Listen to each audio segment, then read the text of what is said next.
क्या तुमने कभी ऐसे व्यक्ति को देखा है जिसके अंदर परमात्मा बसता हो? श्री रामकृष्ण देव कहते हैं, जिसने ईश्वर को देखा है उसका हर शब्द सत्य बन जाता है, क्योंकि वह झूठ बोल ही नहीं सकता। आज का अध्याय उन अद्भुत व्यक्तियों की झलक दिखाता है जिनका जीवन स्वयं ईश्वर का प्रमाण है। उनके दर्शन ही मोक्ष का द्वार खोल सकते हैं। जरूर सुनिए, क्योंकि सच्चे संतों को पहचानना ही ईश्वर तक पहुंचने का पहला कदम है। विभिन्न प्रकार के सिद्ध पुरुष। लोग नहीं समझते कि विज्ञान केवल इंद्रिय ग्राह्य वस्तुओं के ही बारे में ज्ञान प्रदान करता है। इंद्रियातीत राज्य की कोई खबर वह नहीं देता। प्राचीन ऋषियों ने ईश्वर का साक्षात्कार किया था, वे ही यह खबर दे सके थे। वे कह सके थे, ईश्वर का स्वरूप इस प्रकार है। जग में 5 प्रकार के सिद्ध पुरुष दिखाई देते हैं। इस 1 स्वप्न सिद्ध, ये स्वप्न में दर्शन प्राप्त कर सिद्ध हो जाते हैं। 2 मंत्र सिद्ध, ये मंत्र जपते हुए सिद्ध हो जाते हैं। 3 हठात सिद्ध, जैसे कोई गरीब आदमी जमीन के नीचे घड़ा खजाना पाकर या किसी धनी व्यक्ति की लड़की से विवाह कर एकाएक धनवान बन जाता है, उसी प्रकार कई पापी लोग अचानक स्वयं को बदलकर ईश्वरीय राज्य में पहुंच जाते हैं। इन्हें हठात सिद्ध कहा जाता है। 4 कृपा सिद्ध, केवल ईश्वर की कृपा से ही जो सिद्ध हो गए हैं वे कृपा सिद्ध कहलाते हैं। जिस प्रकार किसी को जंगल की सफाई करते करते पुराने तालाब, मकान आदि मिल जाते हैं, फिर उसे स्वयं कष्ट उठाकर यह सब तैयार नहीं करना पड़ता, उसी प्रकार कई जन मामूली सी साधना करते ही सिद्ध हो जाते हैं। 5 नित्य सिद्ध, ये जन्मतः सिद्ध होते हैं। जैसे लौकी या कुम्हड़े की बेल में पहले फल आते हैं, पीछे फूल, वैसे ही नित्य सिद्ध लोग पहले से सिद्ध होते हैं। बाद में वे लोक शिक्षा के लिए साधना करते हैं।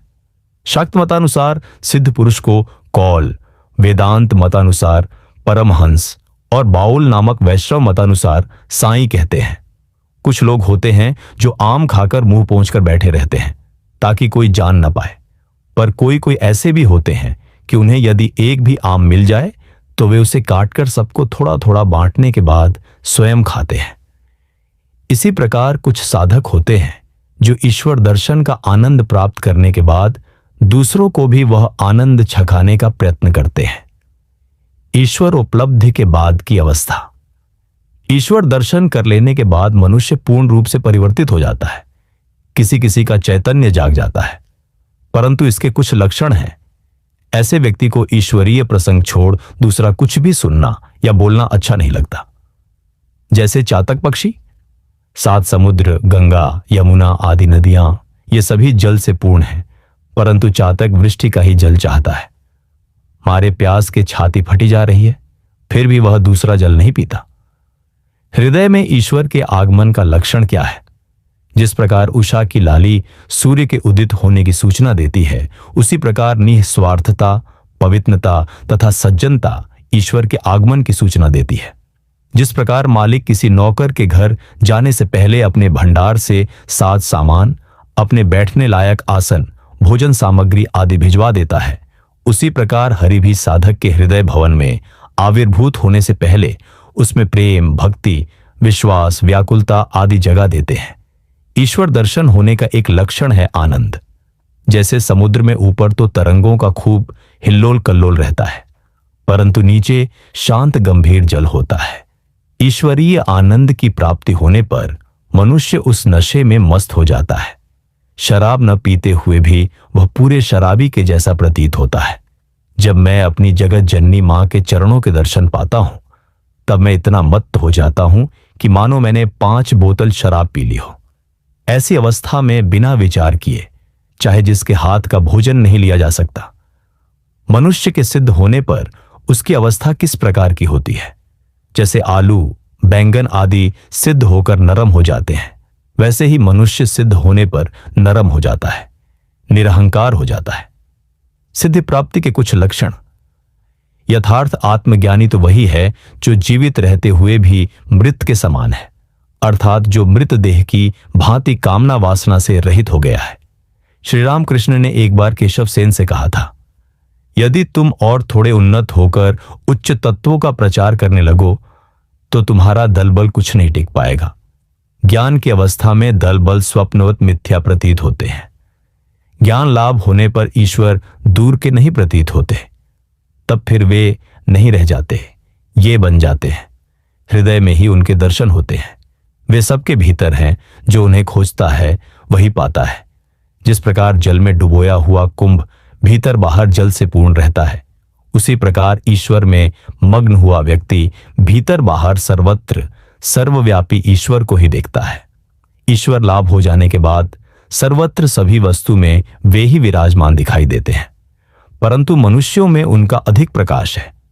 फिर मनुष्यों में जो सत्व गुणी भक्त हैं, जिनमें कामिनी कांचन के भोग की बिल्कुल इच्छा नहीं, उनके भीतर और भी अधिक प्रकाश है। ईश्वर दर्शन के बाद भक्त को उनकी लीला देखने की अभिलाषा होती है। रावण वध के बाद जब रामचंद्र जी राक्षसपुरी में प्रवेश करने लगे तो बूढ़ी निक्षा दौड़ती हुई भागने लगी। तब लक्ष्मण बोले, राम, कैसे अचरज की बात है। देखो, यह निक्षा कितनी बूढ़ी है, इसने कितना अधिक पुत्र शोक भोगा है, फिर भी इसे प्राणों का इतना भय है कि भाग रही है। रामचंद्र जी ने निक्षा को अभय प्रदान करते हुए पास बुलवाकर उसके भागने का कारण पूछा। तब निक्षा बोली, राम, मैं इतने दिन जीवित हूं, इसीलिए तुम्हारी इतनी लीलाएं देख पा रही हूं। मुझे और भी जीने की इच्छा है, ताकि मैं तुम्हारी और भी लीलाएं देख सकूं। क्या मुक्त पुरुष के भीतर माया रहती है? शुद्ध सोने से गहने नहीं गढ़े जा सकते, उसमें थोड़ी सी खोट मिलानी पड़ती है। इसी प्रकार पूर्ण रूप से माया रहित होने पर देह नहीं टिकती, देह के रहते थोड़ी माया रहती है। जिस प्रकार बकरे का गला काटने के बाद भी वह थोड़ी देर तक छटपटाता रहता है, उसी प्रकार जीवन मुक्त पुरुष जिस अहंभाव को लेकर संसार में विचरण करता है, वह निर्जीव होता है। वह उसे काम कांचन में आबद्ध नहीं कर सकता। देह का जन्म हुआ है, इसलिए मृत्यु भी होगी, किंतु आत्मा की मृत्यु नहीं है। सुपारी पक जाने पर छिलके से अलग हो जाती है, परंतु कच्ची सुपारी को छिलके से अलग करना बड़ी टेढ़ी खीर है। ईश्वर के दर्शन होने पर देहात्म बुद्धि चली जाती है, तब देह और आत्मा अलग अलग हैं, यह अनुभव हो जाता है।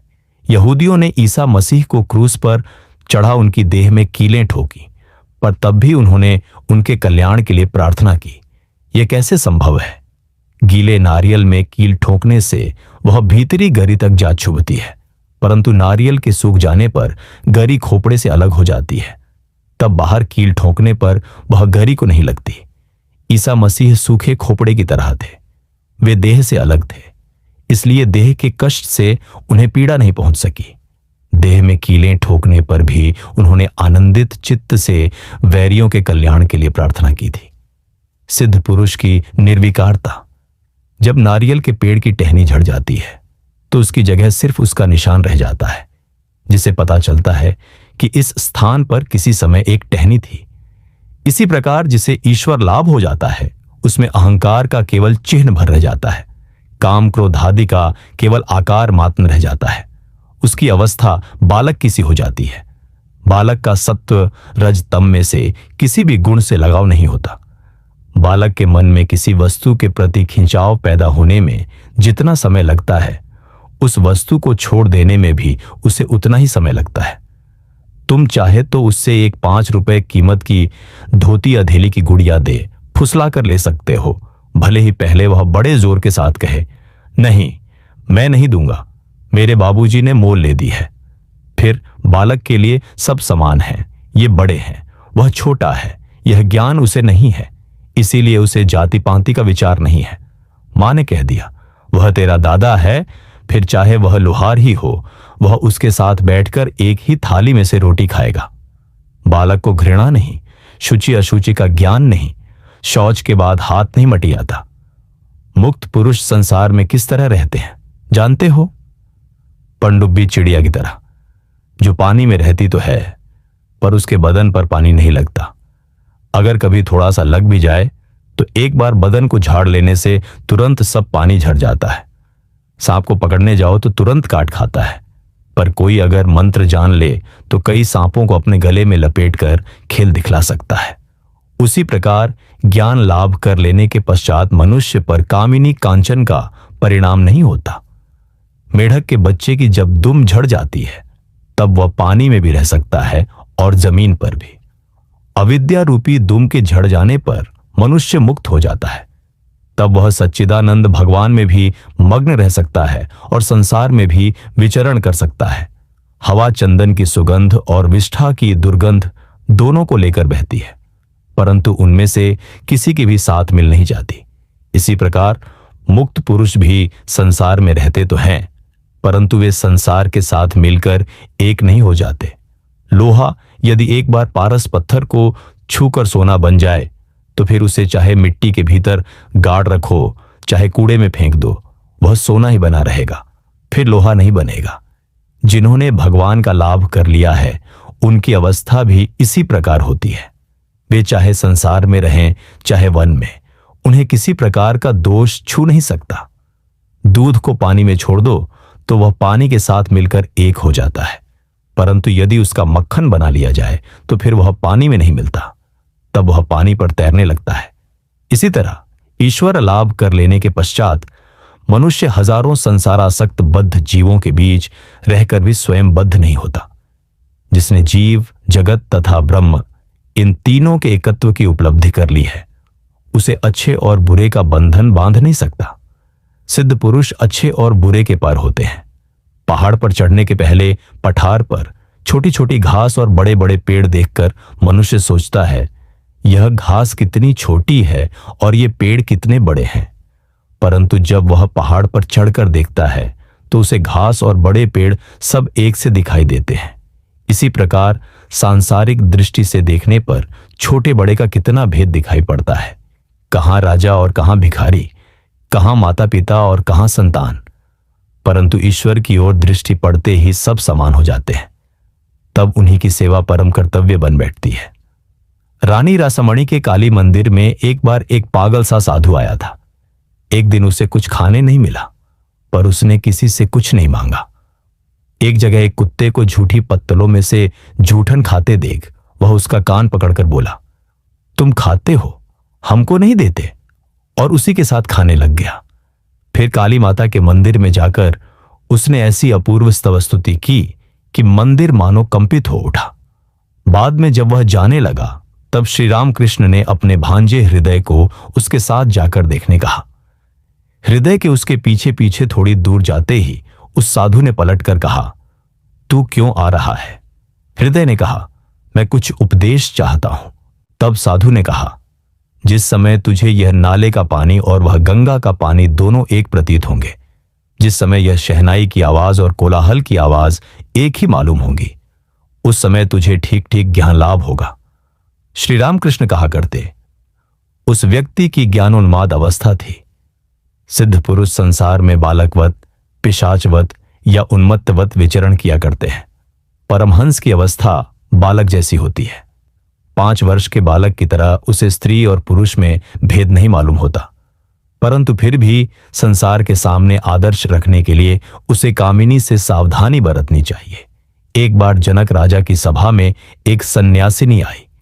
उसे देख जनक ने सिर नीचा कर लिया, आंखें झुका ली। यह देख सन्यासिनी बोली, हे जनक, तुम्हें अब भी स्त्रियों को देख इतना भय लगता है?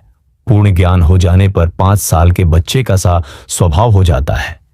तब यह स्त्री है और यह पुरुष, इस प्रकार भेदबुद्धि नहीं रहती। यद्यपि संसार में रहने वाले ज्ञानी में कुछ दाग लग सकता है, परंतु उस दाग के कारण कोई हानि नहीं होती। चंद्रमा में कालिमा है तो सही, पर उससे उसके प्रकाश में कोई बाधा नहीं आती। लोहे की तलवार को पारस पत्थर का स्पर्श करवाने से वह सोने की बन जाती है। उसका आकार पहले जैसा ही रह जाता है, परंतु उसे फिर हिंसा के कार्य नहीं हो सकते। इसी प्रकार ईश्वर के पाद पद्मों का स्पर्श कर लेने पर यद्यपि मनुष्य के आकार में कोई बदल नहीं होता, तथापि उसके द्वारा फिर किसी प्रकार का दोषयुक्त काम नहीं हो सकता। अद्वैत ज्ञान को आंचल में बांधकर जो चाहो करो, तुम्हें कोई दोष नहीं लगेगा। एक बार भीड़ में से चलते हुए एक साधु का पैर एक दुष्ट आदमी को लग गया। इस पर उस आदमी ने मारे क्रोध के अगबबूला हो उस साधु को इतनी बुरी तरह पीटा कि साधु बेहोश होकर गिर पड़ा। शिष्यों के काफी देर तक सेवा शुश्रूषा करने के बाद जब उसमें कुछ होश आया तब एक शिष्य ने पूछा, महाराज बताइए तो भला कौन आपकी सेवा कर रहा है? साधु ने कहा, जिसने मुझे मारा था। यथार्थ साधु को शलु और मित्र में भेद नहीं दिखाई देता। सिद्ध पुरुष तथा कर्म जिसे भगवान के दर्शन हुए हैं, वह कभी पागल की तरह तो कभी पिशाच की तरह घूमता है। उससे शुचि अशुचि का भेदभाव नहीं रहता। कभी तो वह जड़ की तरह हो जाता है। अंदर बाहर ईश्वर के दर्शन कर निर्वाक निस्तब्ध बन जाता है। कभी वह बालक जैसा रहता है, किसी चीज पर लगाव नहीं, बालक की तरह धोती को बगल में दबाए घूमता है। इस अवस्था में वह कभी बाल भाव में रहता है, कभी किशोर भाव में हंसी दिल्लगी करता है, तो कभी युवक भाव में रहता है। किंतु जब वह लोकहित के लिए कर्म करता है, लोक शिक्षा देता है, उस समय उसमें सिंह के समान बल आ जाता है। समाधि होने पर सब कर्मों का त्याग हो जाता है। पूजा जप आदि कर्म, वैश्विक कर्म, सबका त्याग हो जाता है। शुरू शुरू में कर्म की बड़ी चहल पहल रहती है, पर मनुष्य ईश्वर की ओर जितना अधिक अग्रसर होता है, उतना ही कर्म का आडंबर कम होता जाता है। यहां तक कि धीरे धीरे उनका नाम गुणगान तक बंद हो जाता है। साधारण ब्राह्म समाज के सदस्य शिवनाथ शास्त्री के प्रति, जब तक तुम सभा में नहीं आते तब तक तुम्हारे नाम गुण आदि की काफी चर्चा होती रहती है। ज्यों ही तुम आ पहुंचते हो त्यों ही वे सब बातें बंद हो जाती हैं। तब तुम्हारे दर्शन में ही आनंद मिलता है। तब लोग कहने लगते हैं, ये शिवनाथ बाबू आ रहे हैं। तुम्हारे बारे में अन्य सब बातें बंद हो जाती हैं। बहु गृहस्थी के तरह तरह के कामों में सदा उलझी रहती है, पर जब उसके गर्भ में संतान आ जाती है तो उसके सारे काम छूट जाते हैं। बच्चा पैदा हो जाने के बाद तो उसे दूसरे कामकाज अच्छे ही नहीं लगते। तब वह दिन भर अपने बच्चे की ही देखभाल करती रहती है, उसे चूमती पुचकारती हुई आनंद में डूबी रहती है। मनुष्य अज्ञान अवस्था में नाना प्रकार के कर्म करता है, किंतु ईश्वर के दर्शन पा जाने पर फिर उसे वे कर्म अच्छे नहीं लगते। तब उसे ईश्वर की सेवा छोड़ दूसरे काम करने में रुचि नहीं आती। वह ईश्वर को क्षण भर के लिए भी छोड़ना नहीं चाहता। यदि तुम्हें ईश्वर का लाभ हो जाए तो फिर संसार असार नहीं प्रतीत होगा। जिसने उन्हें प्राप्त कर लिया है वह देखता है कि वे ही यह जीव जगत बने हैं। वह जब बच्चों को खिलाता है तो समझता है कि वह गोपाल को खिला रहा है। पिता माता को ईश्वर ईश्वरी की दृष्टि से देखता और उनकी सेवा करता है। ईश्वर को जानकर संसार में रहने से अपनी ब्याहता पत्नी के साथ प्रायः सांसारिक संबंध नहीं रहता। दोनों भक्त बन जाते हैं और सदा ईश्वर संबंधी वार्तालाप करते हैं। ईश्वरीय प्रसंग में ही मग्न रहते हैं। वे दोनों भक्तों की सेवा करते हैं। सर्वभूतों में ईश्वर विद्यमान है, वे उन्हीं की सेवा करते हैं।